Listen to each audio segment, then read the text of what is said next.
All right, so let us start with next question. 49th. A thin plano-convex lens acts like a concave mirror of focal length 0.2 meter. You have a plano-convex lens which acts as concave mirror of focal length 0.2 meter when it is silvered on its plane surface. Refractive index of lens material is 1.5. The radius of curvature of the convex surface of the lens will be. Question easy है. You have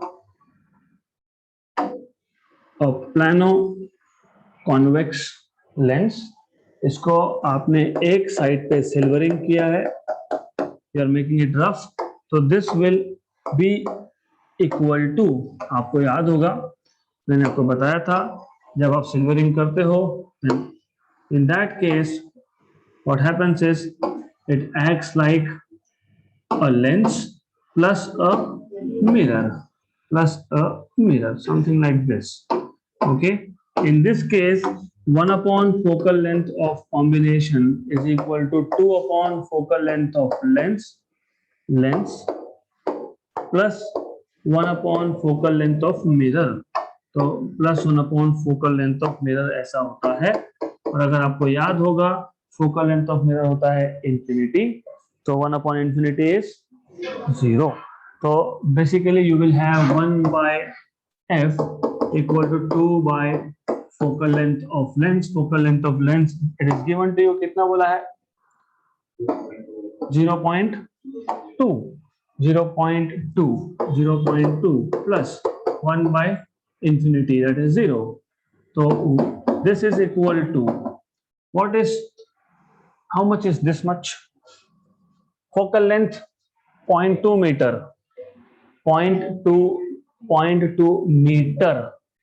0.2 metre, ये ध्यान रखना.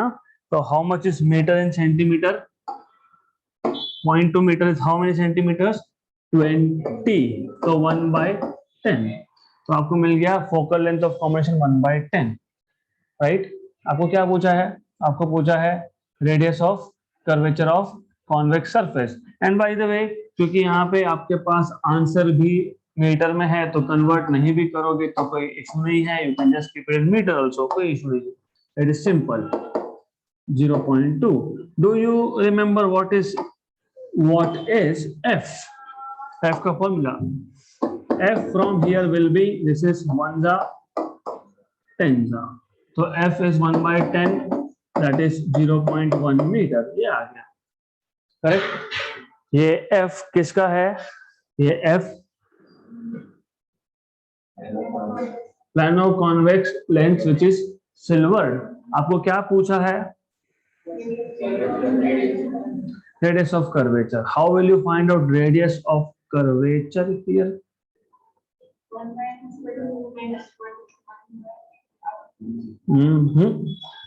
Okay, f equal to r upon mu minus 1. क्यों? क्योंकि आपको यहाँ पे पता होना चाहिए, you should know. क्वेश्चन समझ लो पहले. You have a thin plano convex lens, silvered on one side. Focal length of the lens is 0.2. Good. Then refractive index आपको दिया है 1.5. आपको radius of curvature of convex surface of the lens पूछा है. Radius of curvature of convex surface of the lens. तो ये सब करने की जरूरत है कि नहीं, पहले वो डिसाइड करना. Was it required? Yes or no? Let's see. This is the formula for focal length of plano convex lens. ठीक है, when silvered बोला है, सिल्वरिंग बाद में किया, मतलब आपको प्लानो कॉन्वेक्स लेंस का फोकल लेंथ डायरेक्टली दिया है. ओके, तो अगर मैं यहाँ पे डायरेक्टली 0.2 डालता हूँ r, दिस इज 1.5 minus 1, तो 0.2 equal to r, this is 0.5 into 0.2 is 0.5 into 0.2 is 0.1 metre. 0.1 metre है ऑप्शन में. यस. तो I want to know, do we have to do all this या फिर डायरेक्टली हम सॉल्व कर सकते हैं? क्योंकि अगर आप फोकल लेंथ 0.1 लेते हो ये 0.1, ये 0.1, तो ये 0.5। 0.5 लकीली आंसर में नहीं है। अगर 0.5 होता देन कंफ्यूजन। तो क्या करना है ऐसे क्वेश्चन में? Straight away thin plano convex lens acts as a concave mirror of focal length 0.2, मतलब focal length of convex lens directly आपको दिया है, तो you can directly start from here. और plano convex r upon mu minus 1, f पता है, mu पता है, सब्स्टिट्यूट वैल्यू एंड सॉल्व। तो you don't have to do all this. करने की जरूरत है क्या? नहीं।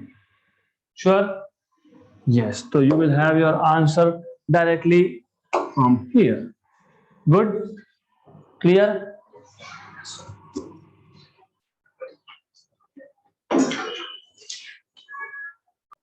Next question, it is simple again. Focal length of plano-convex lens is f. This is made up of a material of refractive index 2. If it is placed in a liquid of refractive index 4/3, then its focal length will be equal to. So, do you remember a formula for focal length? 1 by f is equal to mu minus 1, 1 by r1 minus 1 by r2. But यहाँ पे मैंने बताया था कि अगर ये air में है तो फोकल लेंथ इन एयर, अगर इसी लेंस को आपने लिक्विड में रखा है तो 1 upon focal length in liquid, this is mu G L minus 1, 1 by r1 minus 1 by r2। मैंने आपको ये भी बताया था next time onwards I don't want you to do this, I told you directly take ratio. जब ratio लोगे तो ये और ये कैंसल होगा, मतलब you will be getting 1 by fa upon 1 by fl equal to refractive index of glass with respect to air minus 1 upon refractive index of glass with respect to liquid minus 1। तो ये आप लिख सकते हो fl by fa। So what I am expecting is that you will not do all this next time onwards and you will be directly starting from this point, correct? Good. तो अब इस step के आगे focal length of the lens in liquid, focal length in air is capital F equal to mu g is 2 minus 1, this will be, याद है ये mu g by mu l, right? तो this is mu g by mu l, but refractive index of glass with respect to liquid is refractive index of glass upon refractive index of liquid, that is 2 upon 4 by 3, 1s are 2s are, that is 3 by 2, 3 by 2 is 1.5, this is 1.5, तो 1.5, this is 1.5 minus 1, तो ये आ गया आपके पास FL by capital F। और if you remember यहाँ पे 1 है, यहाँ पे 1.5 minus 1 is 0.5, 0.5 is half, 1 upon 1 by 2, that is 2, so FL is 2 times of focal length in air, 2F, option number B।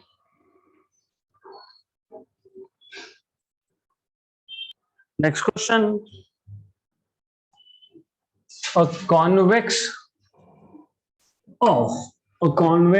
lens of focal length 15 centimeter is placed on a plane mirror. तो पहले तो question समझ लो, आपके पास एक convex lens है which is placed on a plane mirror, so it is something like this, more or less like this। ये एक कॉन्वेक्स लेंस है आपके पास, so which is placed on a plane mirror, anyways more or less like this, it is placed on a plane mirror, you have a plane mirror over here, ये आपके पास plane mirror है, तो मान लो ऐसा है, plane mirror पे है, right? An object is placed 30 centimetre from the lens, तो ऑब्जेक्ट इज प्लेस्ड 30 सेंटीमीटर, ये प्रिंसिपल एक्सिस हो गया, you have an object which is more or less over here at 30 centimetre, 30 centimetre मतलब from optic centre मान लो, तो object distance आपको 30 centimetre बोला है, this is what is given to you. The image is real at 30 centimeter in front of mirror, real at 30 centimeter behind the mirror, real at 10 centimeter in front of the mirror, virtual at 10 centimeter behind the mirror। Okay, तो सबसे पहले you have to treat this combination as, क्योंकि ये lens plus mirror है तो you can treat this combination as a lens plus a mirror. तो इसको lens plus a mirror treat करना पड़ेगा. Good. And you of course know 1 upon focal length is equal to 2 upon focal length of lens plus 1 upon focal length of mirror. Then of course you know 1 upon focal length of combination is 2 by focal length of lens. Focal length कितना दिया है? 15 centimetre plus plane mirror का focal length कितना? Infinity. तो focal length is 7.5 centimetre. तो combination का focal length कितना? 7.5. Good. आपको क्या पूछा है? इमेज. ऑब्जेक्ट डिस्टेंस कितना दिया है? 30. राइट. तो let us solve this. Do you no, वैसे भी हमको इसका रेसिप्रोकल ही चाहिए. You need only reciprocal, so I am not writing it like this. I am writing 1 upon f is equal to 1 upon 7.5. Why do we need reciprocal? Because do you remember what is length formula? 1 by v minus 1 by u equal to 1 upon 7.5. Using sign conventions. Sign conventions use क्यों करेंगे? Object is to the left. Object अगर left में है तो 1 by v minus of minus u equal to focal length 7.5 positive लेंगे क्योंकि convex है तो उसको चेंज नहीं करना. तो 1 अपॉन 7.5. तो 1 by v plus 1 by u 1 by 7.5. 1 by v 1 by u is 30. 7.5. तो 1 by v is equal to 1 upon 7.5 minus 1 by 30. 1 by 7.5 को कहना है right down 4 by 30. Yes yes. नहीं तो क्रॉस मल्टीप्लाई करो, आपके पास दो ही चॉइस है. 30 माइनस 7.5 22.5 अपॉन 7.5 इंटू, या फिर आपको पता है 7.5 टू द इज 15, 7.5 4 द इज 30. तो इसलिए मैंने बोला मैं इसको ऐसा लिख सकता हूँ क्या? यस मैं लिख सकता हूँ इसको ऐसा. राइट. तो मुझे मिल जाएगा 1 by v is equal to 3 by 30, मतलब 4 माइनस 1 बाय 30 और 3 बाय 30. तो 1 जा एंड 10 जा. तो v is equal to 10 centimetre. Option C और डी में से एक. अब रियल है या वर्चुअल है? How do you decide? Sign is positive. Positive positive मतलब रियल इमेज, और रियल इमेज यहाँ पे बनता है on the other side. Lens है, याद होगा आपको. ऑब्जेक्ट अगर लेफ्ट में है और इमेज अगर राइट में बना तो दैट इज रियल, मतलब image distance will turn out to be positive. Do you have positive 10? Yes. तो image formed is real. Right. Correct. Right. Real in front of mirror, क्योंकि लेंस के बाद बनेगा ना. It this combination is lens plus mirror. तो it is option number C. तो this is how you are supposed to solve. मैं वापस repeat करता हूं. क्वेश्चन इजी है, इंटरेस्टिंग है. ऑप्शन सी आएगा. Lens plus mirror 1 by f is 2 by fl plus 1 by fm. fm तो infinity है, doesn't matter. 1 by f is 2 by fl, 2 by 15. तो 1 by f is 1 by 7.5. But wait a minute, 1 by f is 1 by v minus 1 by u. But using sign conventions, u will be negative. तो negative आने की वजह से यहाँ पे positive हो जाएगा. पॉजिटिव होगा इसलिए 1 by v plus 1 by 30 equal to 1 by 7.5. तो 1 by v is 1 by 7.5 minus 1 by 30. Solve करो. v equal to plus 10. Right. plus 10 मतलब for convex lens it will be a real image. So real in front of mirror. Right. Okay. और एक चीज है, अब अगर आपको नहीं समझ में आया, कंफ्यूजन क्रिएट होता है. Good. What is focal effective focal length of this system? 7.5. What is the distance of the object? 30. 30 is 7.5 into 4, मतलब 4 times of focal length. मतलब object is beyond center. If object is beyond center, image is always real. Image virtual कब बनता है? Between pole and focus, मतलब object distance should be less than 7.5, correct? हाँ, तो फिर confusion का question ही नहीं है. It is real image. Virtual तो हो ही नहीं सकता ना. Are you getting it? आपके पास कॉम्बिनेशन का फोकल लेंथ कितना आया? Very good. ऑब्जेक्ट डिस्टेंस कितना है? 30. 30 मतलब 7.5 इंटू 4 मतलब 4 times of focal length. Radius कितना होता है? 2 times of focal length. Distance object का 4 टाइम्स ऑफ फोकल लेंथ मतलब it is even beyond centre. Centre के बियॉन्ड ऑब्जेक्ट मतलब इमेज का नेचर क्या होगा? रियल. हाँ, तो real. That's it. Okay, good. Next question. The angle of minimum deviation from prism of angle pi by 3 is pi by 6. Angle of deviation, minimum deviation from prism of angle, मतलब prism of angle is pi by 3. Angle of deviation is pi by 6. तो पता होना चाहिए ये 30 degree होता है, ये 60 degree होता है. Okay. If the velocity of light in vacuum is 3 to 10 power 8 meter per second, then the velocity of light in material will be. So basically, do you remember prism formula? Sine of A plus delta m by 2 upon sine of A by 2. Equation 1. Do you remember mu as C by V? Equation 2. From 1 and 2. From equation number 1 and 2, you can say कि यहाँ पे 1 और 2 का दोनों का left hand side same था तो right hand side भी सेम होगा. So you can say sine of A plus delta m by 2 upon sine of A by 2 equal to C by V. तो V will be equal to, of course, मैं एक step पहले solve कर लेता हूँ. A 60, delta m 30, 60 plus 30, 90, 90 by 2, 45, sine of 45 upon sine of 60 by 2, sine of 30, C by V. This is 1 by root 2, this is 1 by 2, C by V. मतलब ये आ गया आपके पास 2 by root 2 equal to C by V, है ना? 2 by root 2. What is 2 by root 2? Root 2. So root 2 equal to C by V.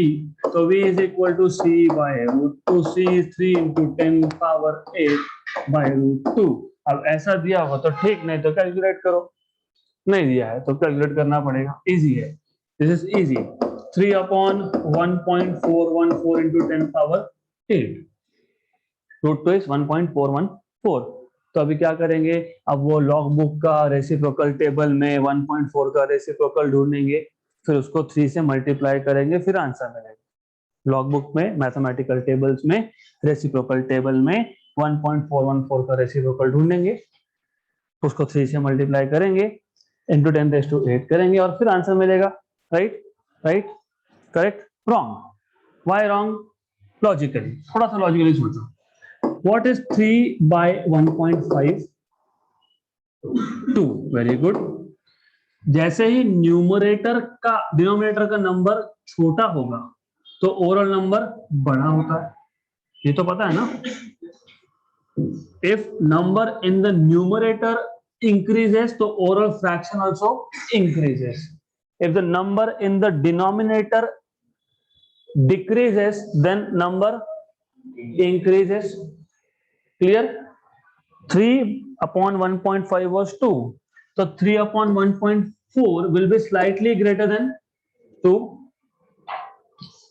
2.12 into 10 power 8. तो कोई जरूरत नहीं है आपको टाइम पास करने की.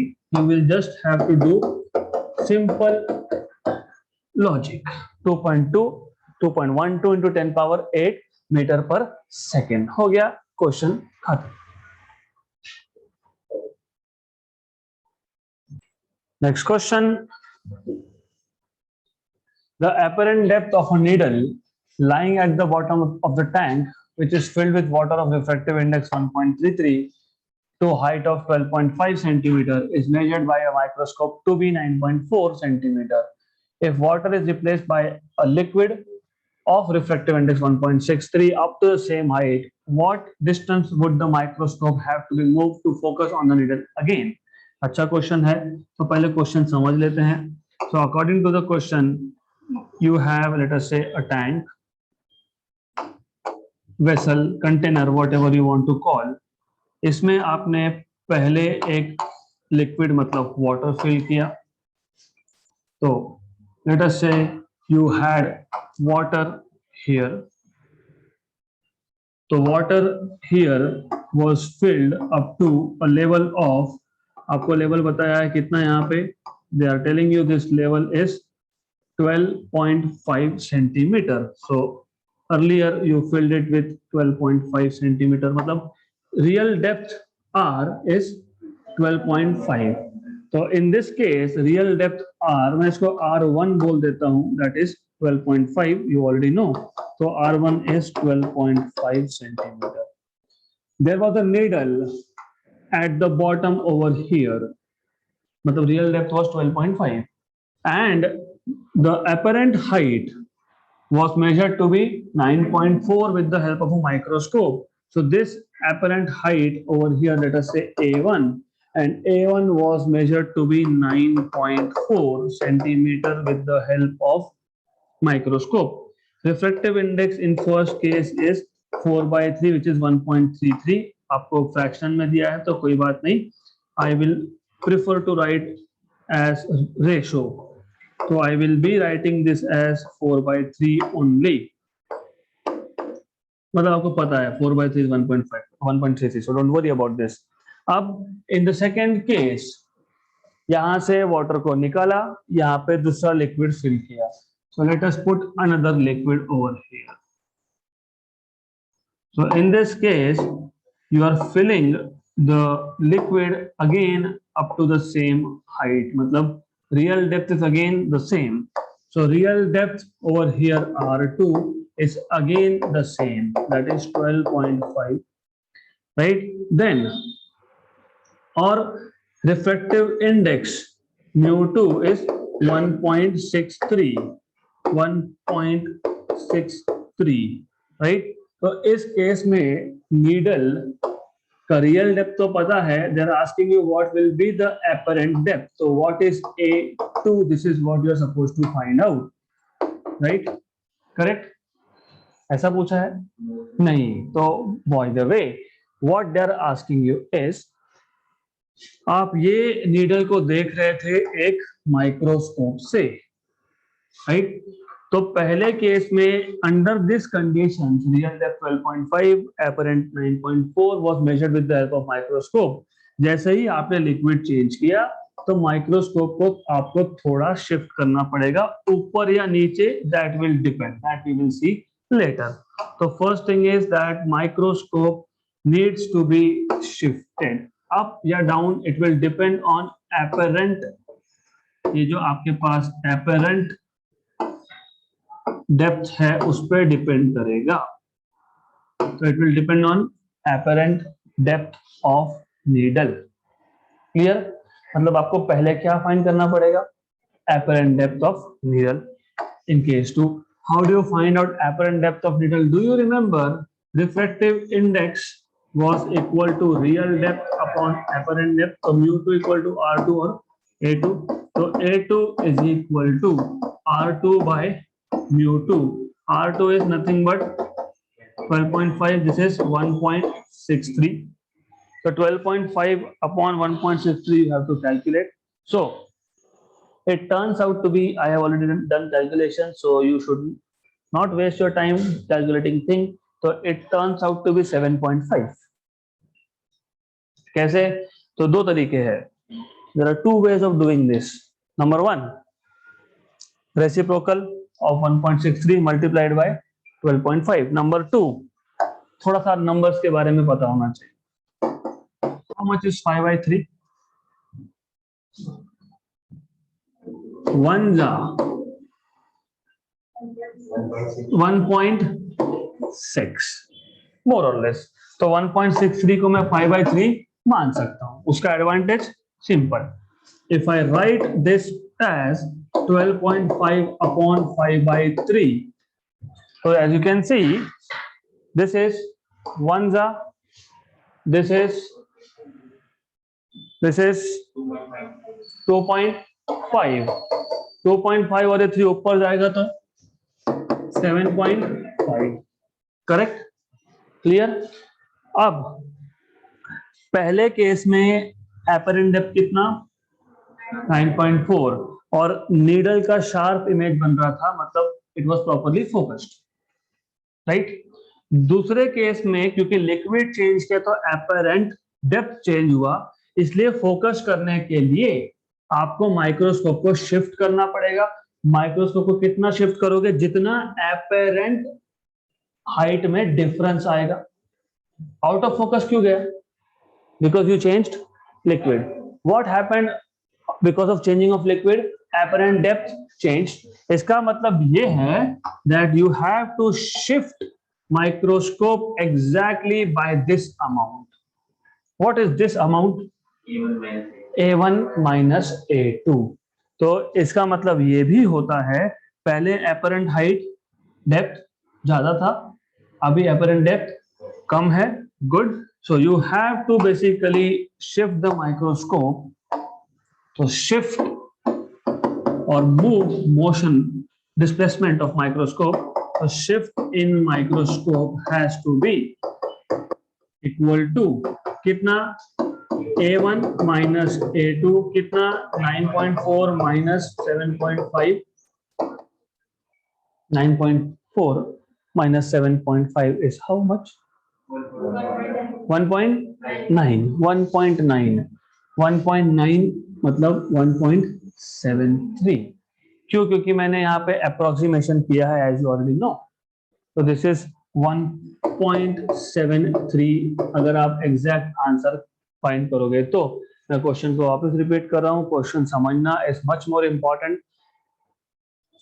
पहले केस में no issues, you know real depth, you know apparent depth, you know, और एपरेंट डेप्थ किससे मेजर किया था, माइक्रोस्कोप। इसका मतलब जब मैं लिक्विड चेंज करूंगा तो एपरेंट डेप्थ चेंज होगा, मतलब माइक्रोस्कोप को वापस शिफ्ट करना पड़ेगा। कितना शिफ्ट करना पड़ेगा, जितना शिफ्ट है apparent depth in the two cases. मतलब पहले तो सेकंड केस का एपरेंट डेप्थ निकालो, उसको पहले में से माइनस करो। पहले में से माइनस क्यों किया, क्योंकि पहले का एपरेंट डेप्थ ज्यादा है, दूसरे का कम है। ऐसा भी हो सकता है कि you put another liquid of refractive index 1.2, यहां पे अगर 1.2 आया तो apparent depth will be greater than 9.4। करके देखो, 12.5 upon 1.2, it will be greater than 9.4 definitely. फिर उस केस में A2 minus A1. So that's it. This is how you are supposed to solve this question. Next question. When light rays are incident on a prism at angle of incidence 45 degree, the minimum deviation is obtained. If refractive index of material prism is √2, angle of prism will be.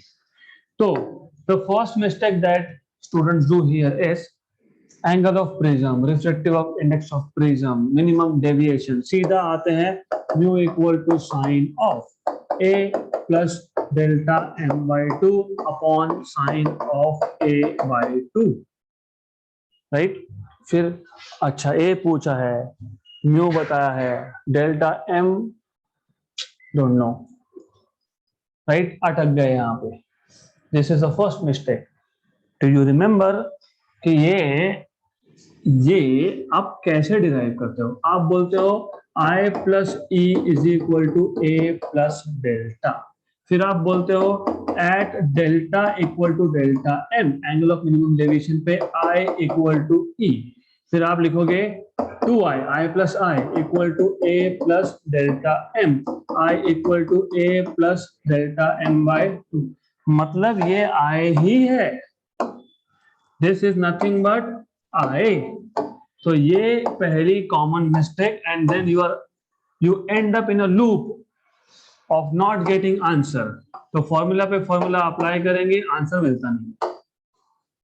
तो this is I, this is angle of refraction R1, लेकिन minimum deviation पे R1 equal to R2, ये A by 2 आता है, correct. तो पता होना चाहिए कि ये है आपका R1 प्रिज्म। अगर आपको याद है तो प्रिज्म फॉर्मूला डिराइव कैसे किया था वो याद है तो, इसलिए मैंने बताया था कि each intermediate step is important. तो आप बोलोगे but at delta m R1 equal to a by 2, therefore you have refractive index mu equal to sin I को छेड़ना नहीं, sin of a by 2, ये mu आपके पास है √2, sin I दिया है क्या? Yes, 45 degree, sin of a by 2, √2 equal to 1 by √2 because sin of 45 is 1 by √2 sin of a by 2, मतलब sin of a by 2 is 1 by 2, 1 by √2 into √2 is 1 by 2, 1 by 2 आता है sin of 30 पे, sin 30 पे आता है ना 1 by 2, yes पक्का, good, तो a by 2 will be equal to 30 which means a equal to 60, option number D. So this is how you are supposed to solve this question. Next question,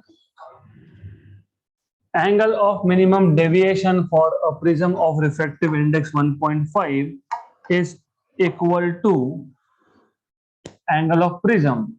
The angle of prism is, आपको angle of minimum deviation of prism, what is angle of minimum deviation of prism? Delta m equal to क्या बताया है? Angle of prism, what is angle of prism? A. तो आपको ये A और delta m की values equal दी है और रिफ्रैक्टिव इंडेक्स 1.5 दिया है, and they're asking you what is angle of prism. So to solve this question, you should always start with mu equal to sine of A plus delta m by 2 upon sine of A by 2, correct? But given to you is A equal to delta m, मतलब delta m equal to A, therefore you will say mu is equal to sine of A plus A by 2 upon sine of A by 2, मतलब you will have mu equal to sine of A plus A is 2A by 2, 2A by 2, so this will be 2A by 2 upon sine of A by 2, cancel, mu equal to sine of A upon sine of A by 2, correct, right? इसके आगे you have to be careful because इसके आगे I have seen this, ये 2 को यहाँ पे shift कर देते हैं, 2 mu sine A cancel, 2 mu equal to 1, mu equal to half, this is not correct. ये जो 2 है ये 2 एंगल के अंदर है, अंदर, तो उस 2 को ऐसा यहाँ पे शिफ्ट करके कैंसल करके नहीं होता है, you cannot shift this to here, it is inside argument is angle, तो आपको यहाँ पे थोड़ा ट्रिग्नोमेट्री यूज करना पड़ेगा, एंड ट्रिग्नोमेट्री में आपको पता होना चाहिए, you should know basic trigonometry, sine of 2 theta is 2 sine theta cos theta, अगर यहाँ पे 2 थीटा है, यहाँ पे उसका हाफ और हाफ, तो यहाँ साइन ए है तो sine A will be equal to 2 sine A by 2 cos of A by 2, right? So therefore you will have mu equal to sin a 2 sin a by 2 cos a by 2